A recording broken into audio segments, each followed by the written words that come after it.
Reagan was to American conservatism what Thatcher was to British conservatism. Coming to power a year after her, by winning the election of 1980, he agreed with her on all the big questions.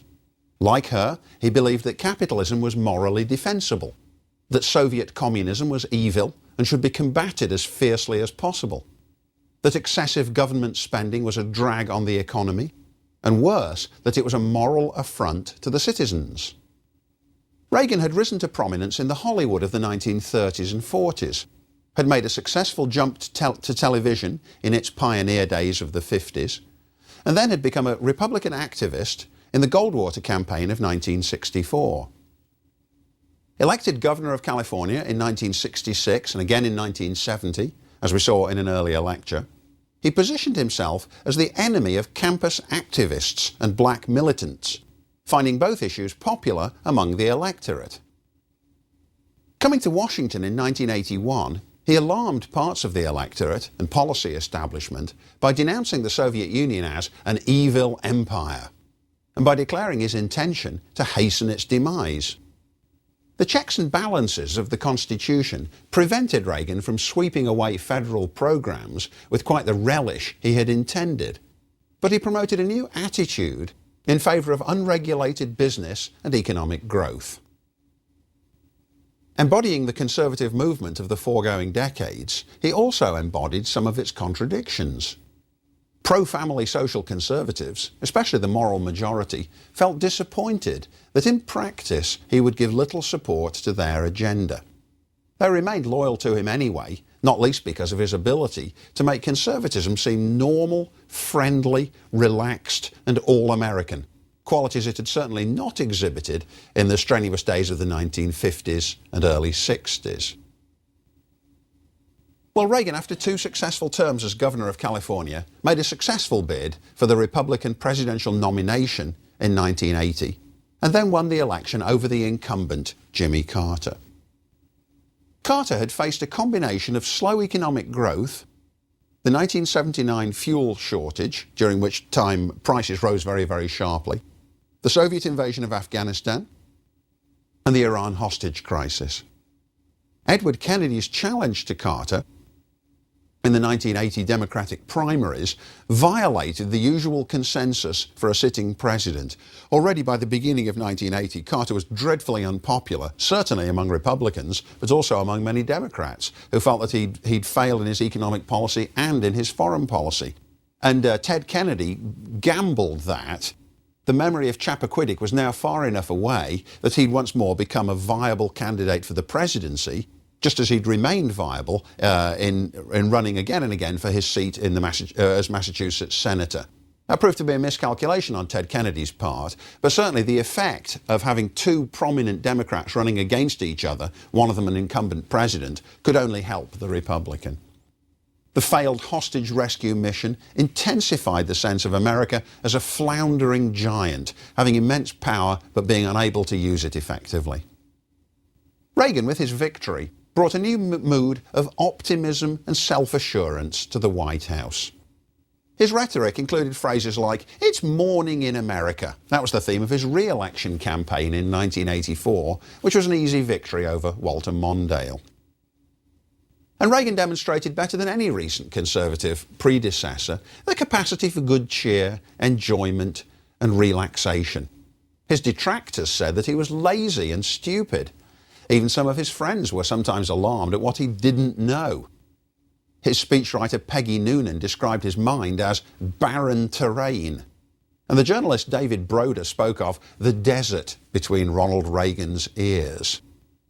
But Reagan himself shrewdly played on the idea of himself as a simple, ordinary man.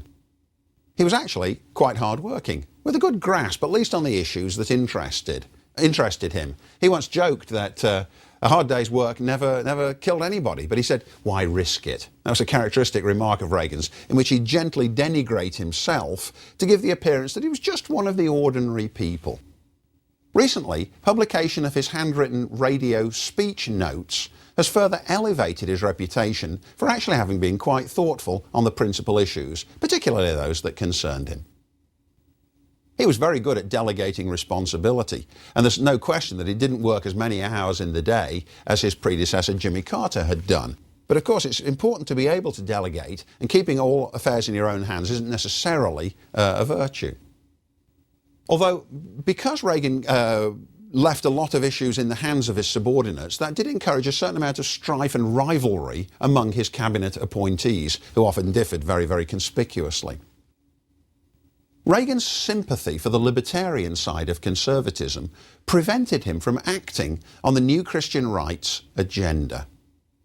Promoting pro-family legislation of the kind which the moral majority had hoped for would have entailed constant interference in citizens' lives. Gender difference legislation that would have been very hard to enforce, and complex tax incentives. When the moral majority and its political advocates actually came to propose legislation for restructuring the economy in a pro-family way, it proved terrifyingly intrusive and complicated and difficult to enforce, and so many of his staffers backed away from it altogether. And as I mentioned earlier, the abortion question, which also meant a lot to the moral majority, didn't line up on party political lines. Reagan and his staff were aware that many Republicans were pro-choice. So despite his own ardent pro-life rhetoric, and even a book that was published under his name, Abortion and the Conscience of a Nation, there was no actual substantive change, and he didn't devote a lot of energy to trying to get pro-life legislation through Congress. His first nomination to the Supreme Court was of Sandra Day O'Connor from Arizona, who was herself pro-choice.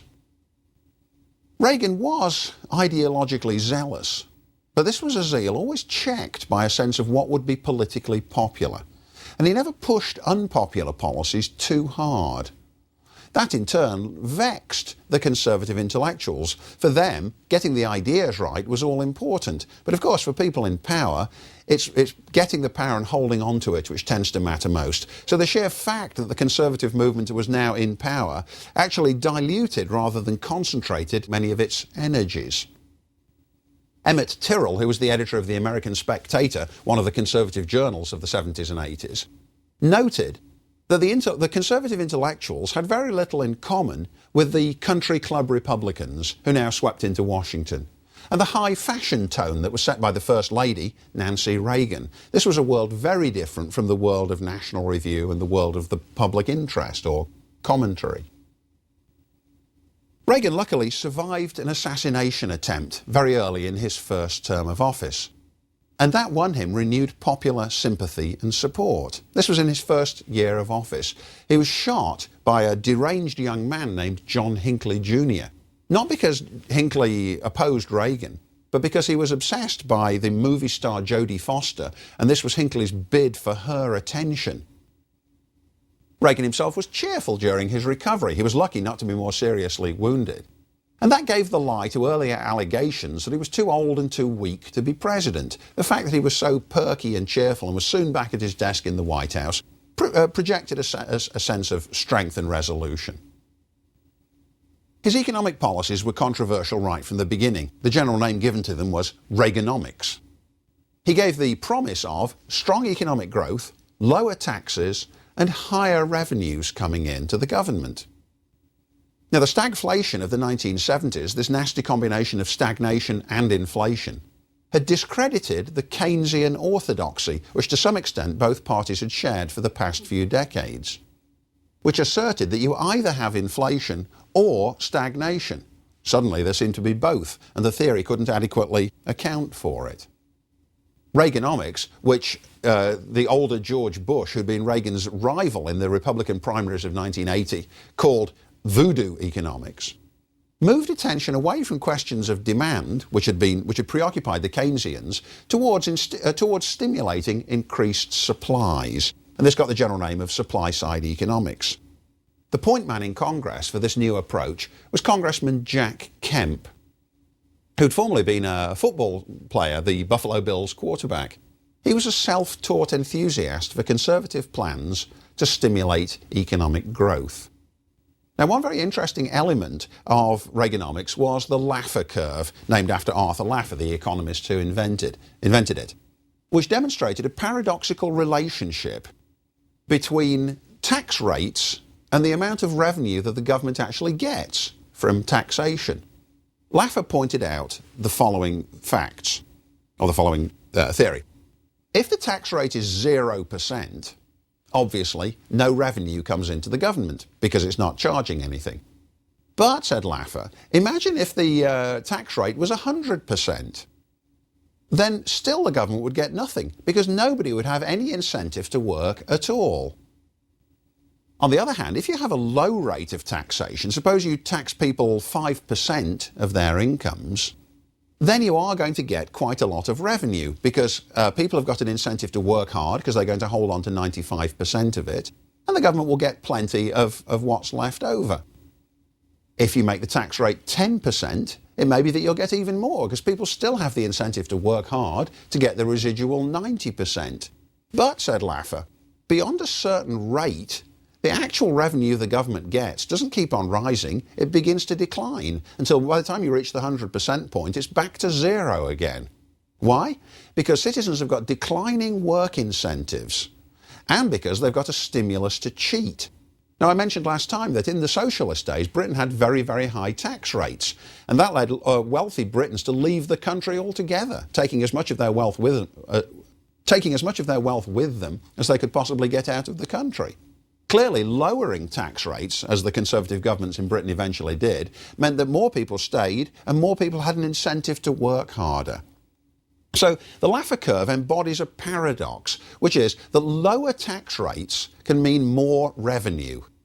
Raising the rate doesn't necessarily mean you'll get more, it can mean you'll get less. Lowering the rate means more revenue and it means more economic growth. Well, the promise of lower taxes and higher revenue is politically irresistible, and this is one of the attractive options laid out by Reagan and his transition team. This was also the period in which a group of neoconservative economists were writing enthusiastic defences of capitalism. Jude Wanniski, George Gilder and Michael Novak made the moral and spiritual case for the free market, while demonstrating the new influence of Washington think tanks to which many of them were attached. I mentioned in the earlier lecture on the neoconservatives that Irving Kristol had written the book Two Cheers for Capitalism, which came out in 1978. It was his paraphrase of E.M. Forster, and carried the idea, well, capitalism, at least it works. But this next generation of the defenders of capitalism gave three cheers for capitalism. They thought it was lovely, wonderful. Milton Friedman himself had written an influential book called Free to Choose. It was first a book and then a TV show from the late 1970s. It made a very, very powerful case for capitalism as optimal, both in generating wealth and in protecting freedom. And by now, Friedman spoke with special authority because he'd won the Nobel Prize in 1976. Jude Wanniski's book, The Way the World Works, published in 1979, was the book that popularised the Laffer curve. And in one interesting digression, Wanniski even argued that babies themselves are born with an instinctive grasp of the mechanics of the Laffer curve. He said, think of the way in which babies cry. The baby knows that if it never cries at all, it won't draw its mother's attention. That's like the zero taxation point. But babies quickly learn that if they cry all the time, they also won't get mom's attention. That's the 100% tax rate point. No, what do babies actually do? They learn to calibrate it just right. They cry sometimes and learn how to cry just enough to get the maximum amount of their mother's attention. So if mom's attention is revenue and baby crying is the tax rate, look at the way in which the Laffer curve is embedded in children right from the outset. A clever little analogy. Another of these new enthusiastic books about capitalism was Wealth and Poverty by George Gilder, published in 1981. And it's a book bursting with enthusiasm for the capitalist system. At least three cheers, if not more. Gilder saw entrepreneurs as generous people. After all, he said, entrepreneurs are constantly offering ingenious new things to the world, new devices, new inventions that will benefit people. They hope, but they never know, that they'll be able to sell them. In fact, Gilder even cast a little bit of doubt on Adam Smith's old metaphor of the invisible hand. In his view, entrepreneurs are particular people with visible hands, assessing opportunities at particular times and places, and moving consciously in response to their insights. Gilder also emphasised the extreme complexity of the world, which planned economies, like the Soviet economy, had always failed to appreciate. Here's what Gilder says. Socialism presumes that we already know most of what we need to know to accomplish our national goals. Capitalism is based on the idea that we live in a world of unfathomable complexity, ignorance and peril, and that we cannot possibly prevail over our difficulties without constant efforts of initiative, sympathy, discovery and love. The ultimate strength and crucial weakness of both capitalism and democracy are their reliance on individual creativity and courage, leadership and morality, intuition and faith. But there is no alternative except mediocrity and stagnation. Michael Novak, who I introduced earlier in the course as the author of The Rise of the Unmeltable Ethnics, one of the neoconservative classics, added a theological element to the defence of capitalism in a book called The Spirit of Democratic Capitalism from 1982. Now, the Catholic Church, to which Michael Novak had always been a member, had been hard on capitalism over the last century, but he said it ought to reconsider, especially so long as capitalism was linked with democracy. The two go together beautifully. And Novak introduced the idea of a great and delightful paradox between capitalism and Christianity. Here's what Novak said.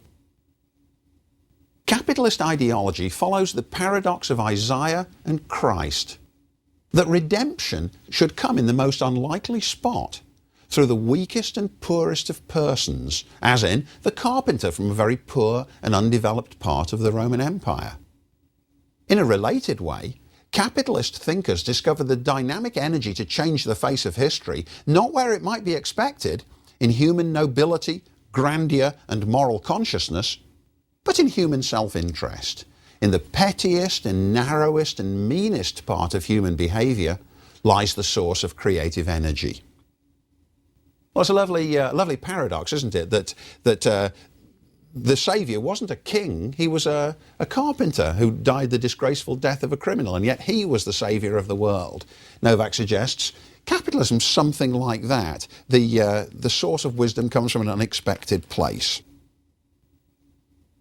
He went on to say that capitalism, besides, stimulates not only selfishness, but also family feeling. Very often people work hard for the sake of giving protection and welfare to their families. And people who subscribe to capitalism have the vision of a future which is superior to the present. He said, capitalism is based on self-interest only if you accept an extremely broad definition of self-interest, which includes religious and moral interests, artistic and scientific interests, and the interest in justice and peace. It's part of the function of a free economy to provide the abundance which breaks the chains of the mere struggle for subsistence, and to permit individual persons to find themselves, indeed to define themselves, through the interests they choose to make central to their lives. So you can see that in all these ways, an array of new conservative intellectuals was making the case for capitalism as entirely morally defensible. They no longer were content to say, well, it's adequate, we'll put up with it in a defensive way. Now they've gone over onto the offensive.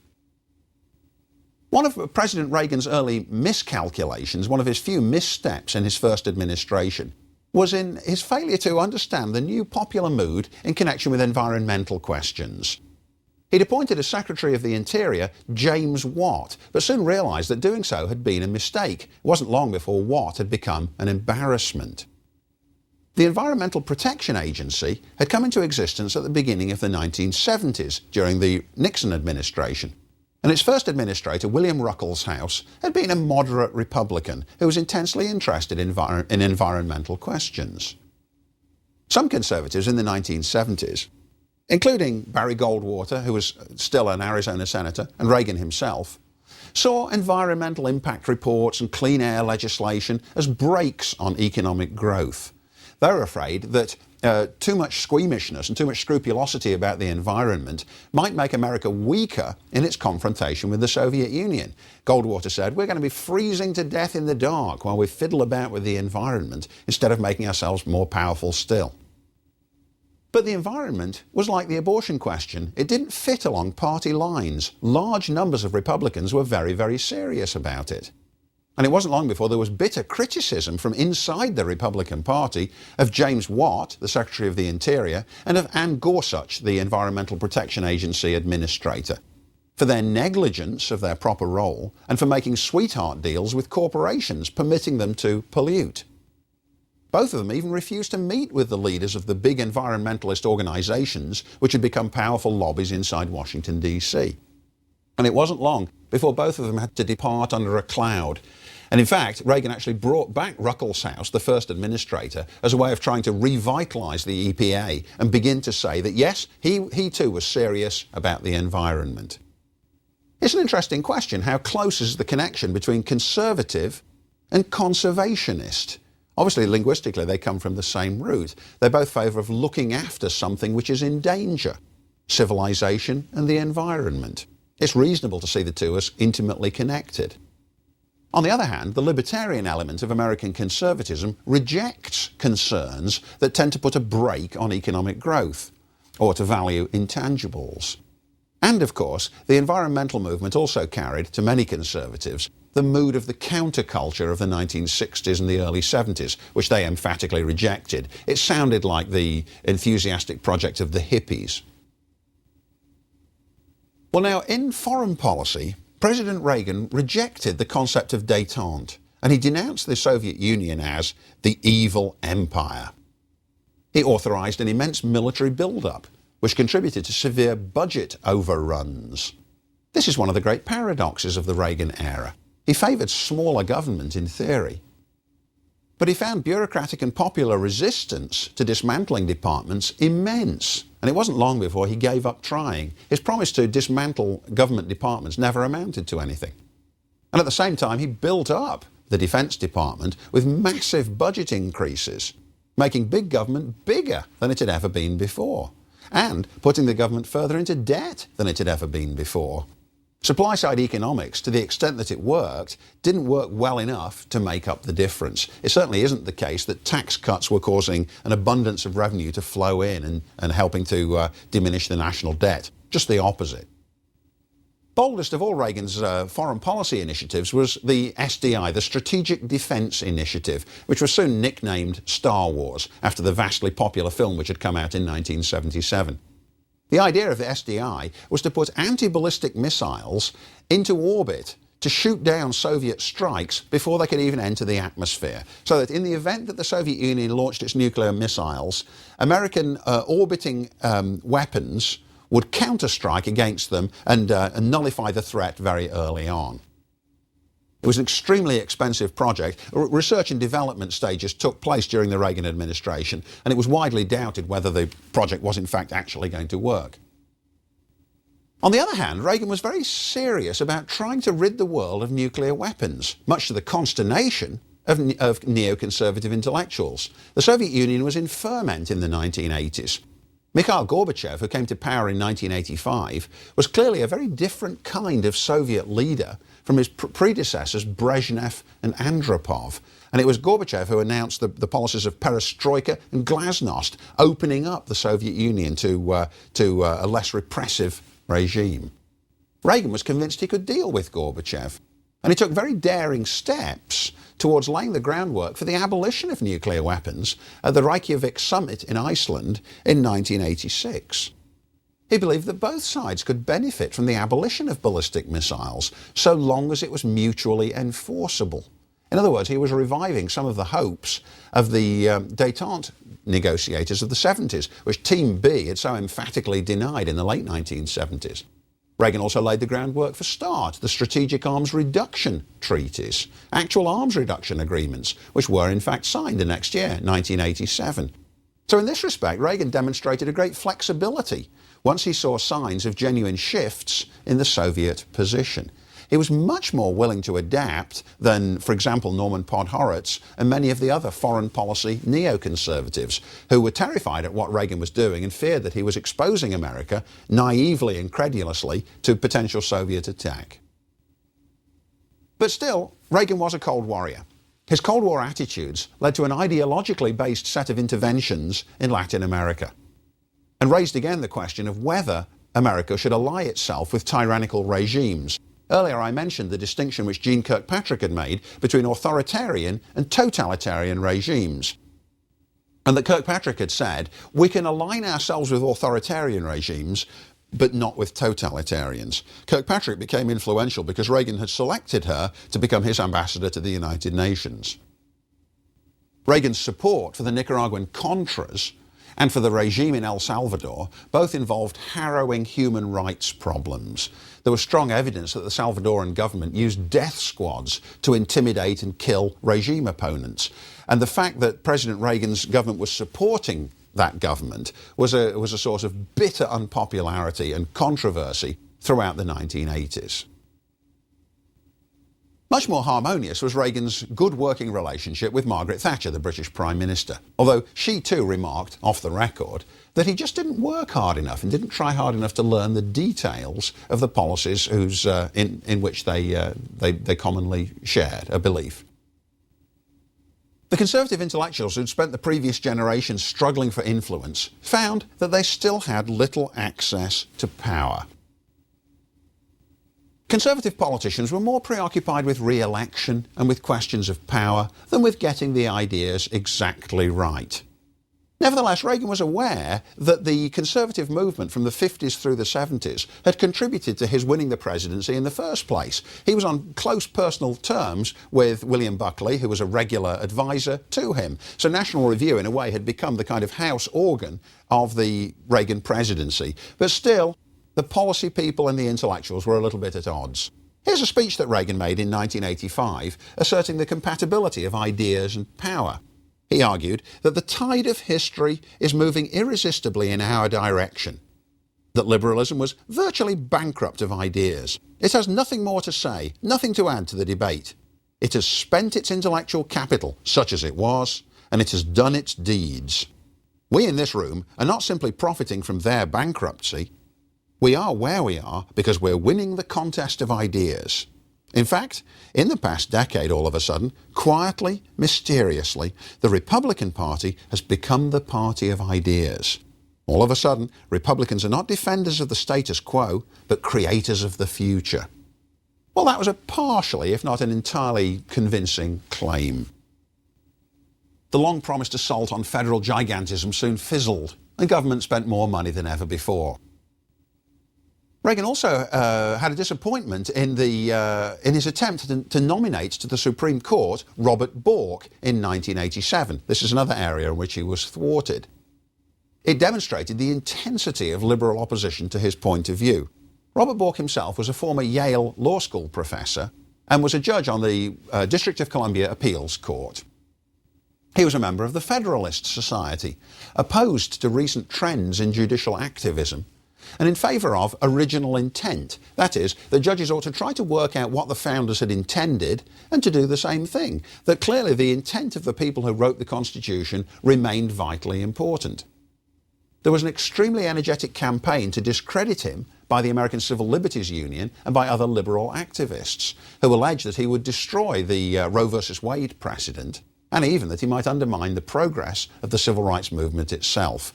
And to Bork's dismay and to Reagan's disappointment, the nomination failed. They couldn't get Senate confirmation of Bork's appointment. Bork wrote a book about it afterwards called The Tempting of America. In it he explained the importance of originalism to the rule of law. He said, judges must leave their personal opinions behind when they adjudicate the law. If a law offends current sensibilities, the legislature must change it, not the judges, whose role is solely to specify the law's congruence with the Constitution and with precedent. In particular, Bork lamented the rise of radical legal scholars. He wrote, "There is a remarkable consistency about these theorists. No matter the base from which they start, they all wind up in the same place, prescribing a new constitutional law that is much more egalitarian and socially permissive than either the actual Constitution or the legislative opinion of the American public." He said, legislators who voted for the kind of findings that the judges were coming up with would have lost their seats. In other words, judicial activism was a form of usurpation of popular power. This was exactly the point that Brent Bozell had made in his book of 1966, The Warren Revolution, in protesting against Earl Warren's activist Supreme Court. Well, President Reagan never forgot the importance of compromising his principles when his popularity was at stake. In this sense, he was the consummate politician who, while willing to go a certain distance on behalf of ideas, would never in the end jeopardize his position because of them. I'd like to finish this lecture with the judgment of the historian Robert Collins, which seems to me a very accurate one. He writes, "The tension between the administration's hard-shell conservatives and its pragmatic moderates constituted a fundamental theme and helped give the administration's policy its unique centre-right orientation. Over the course of 2 presidential terms, Reagan came under fire from the right for not being ideological enough in his appointments, for not expending more of his considerable political capital on behalf of the administration's declared social and cultural agenda, and for negotiating arms reduction with the Soviets. With equal vigour, the left assailed him for being too ideological in his appointments, for opposing women's choice in the matter of abortion, and being the tool of the religious right on cultural and social issues, and for his hardline anti-communism."